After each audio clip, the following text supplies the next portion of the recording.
এটা যেটা দেখতে পাচ্ছেন এই মেশিনটা হচ্ছে 5 কিলোওয়াটের মেশিন আছে এটা। তো এটা 5 কিলোওয়াটের 3 ফেজ মেশিন দিয়ে এটা মিজোরামে এটা করা হয়েছে। তো আর যেটা করা হয়েছে এগুলো সব ডিবি বক্স, এটা হচ্ছে ডিসি ডিবি বক্স, এটা হচ্ছে এসি ডিবি বক্স, এটা হচ্ছে আউটপুট একটা এমসিবি দিয়ে করা হয়েছে। আর এটা হচ্ছে আর্থিং। এই যে আর্থিংগুলো দেখতে পাচ্ছেন আর্থিংগুলো খুব মজবুতভাবে এটা করা হয়েছে, ওপর থেকে নিচ থেকে করা হয়েছে। এগুলো সব এখানে যে আর্থিংগুলো হয় এগুলো সবই হচ্ছে কেমিক্যাল আর্থিং দিয়ে করা। আর দেখতে পাচ্ছেন এই যে ব্যাটারি টোটাল আছে, এটা টোটাল 8খানা আছে, 96 ভোল্টের মেশিন আছে, তার জন্য 8খানা ব্যাটারি দিয়ে এটা করা হয়েছে। এই যে দেখুন টোটাল দেখুন, নিচে 4খানা উপরে 4খানা, টোটাল 8খানা ব্যাটারি দিয়ে এই করা হয়েছে। আমাদের পুরো সিস্টেম পুরো ফুল কমপ্লিট করে দিয়েছি। এই আজকেরই জাস্ট কমপ্লিট হলো। এই দেখতে পাচ্ছেন এই 5 কিলোওয়াটের মেশিন। আর এই সব কিছু এই যে এসি ইনপুট আউটপুট এই সব কেবিল দিয়ে করা হয়েছে এগুলো, কারণ কেবিল ছাড়া এগুলো খুবই সম্ভব নয়। তাছাড়া কারণ 3 ফেজ আছে এবং খুব ভালো ইয়ে দিয়ে করতে হবে তার, সেটাই জন্য।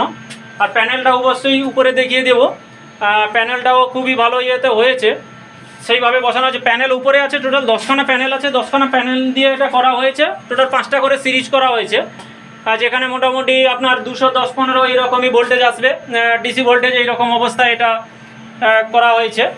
আর এইভাবেই পুরো ফুল সিস্টেমটাকে ফুল কমপ্লিট করে দেওয়া হয়েছে। যেটা হচ্ছে এখানেই আমার ধরুন এইখানেই আছে, বিল্ডিংয়ে চলবে হচ্ছে এই কলেজে এই পারের ক্যাম্পাসে আছে, ওই পারের ক্যাম্পাসে চলবে।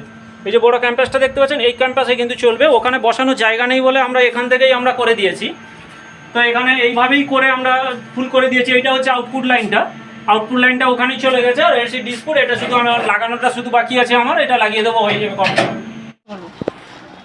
তো এই যে দেখতে পাচ্ছেন এটাই হচ্ছে লাইটিং অ্যারেস্টার। এখানে লাইটিং অ্যারেস্টার দুটো দেওয়া হয়েছে, তার কারণ হচ্ছে এখানে যখন তখন বৃষ্টি হয়ে যায়, বৃষ্টির এদের কোনো ঠিক থাকে না। আজকে দেখুন 2-3 বার ধরে বৃষ্টি হলো, কখন সূর্য ওঠে কখন বৃষ্টি ওঠে এদের কোনো ঠিক ঠিকানা থাকে না। তো এইভাবে ওই জন্য দুটো লাইটিং অ্যারেস্টার, উপরে একটা আর একটা দেখুন এখানে এইটা। তো এখানে দুটো লাইটিং অ্যারেস্টার দেওয়া হয়েছে, দুটো আবার কপার বন্ডের লাইটিং অ্যারেস্টার দেওয়া হয়েছে, কপার বন্ডেড দেওয়া হয়েছে। আর পাতি দিয়ে টেনে দেওয়া হয়েছে এখানে, যাতে খুব ভালো থাকে এবং খুব বেশি দিন চলে, তার জন্য পাতি দিয়ে করা হয়েছে। আর এখানে যে আর্থিংগুলো করা হয়েছে সবই হচ্ছে কেমিক্যাল আর্থিং।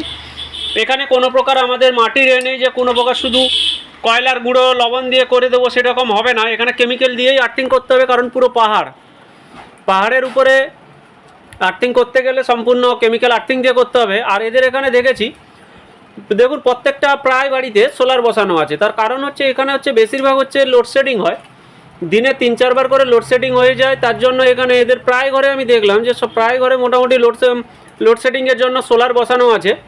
আর এই দেখুন এখন দেখুন পুরো মেঘ কুয়াশা জমে আছে, যখন খুশি তখন বৃষ্টি হবে।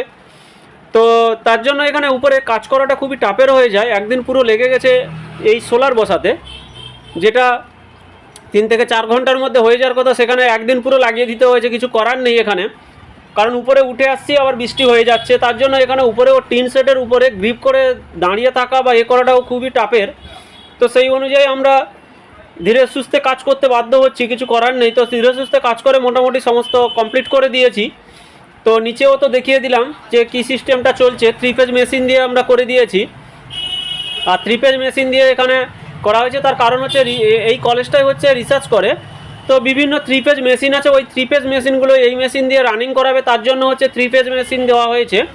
তো 3 ফেজ মেশিন দিয়েই করে দেওয়া হয়েছে সম্পূর্ণ, যাতে এরা সব দিক দিয়ে সাফিসিয়েন্ট লাইন পেতে পারে, তার জন্য এটা করে দেওয়া হয়েছে। 220ও চাইলেও 220ও নিয়েও করতে পারে, তো সেই অনুযায়ী পুরো কমপ্লিট করে দেওয়া হয়েছে। তো পুরো কমপ্লিট সিস্টেম এখানে মিজোরামে এসেই করে দেওয়া হলো।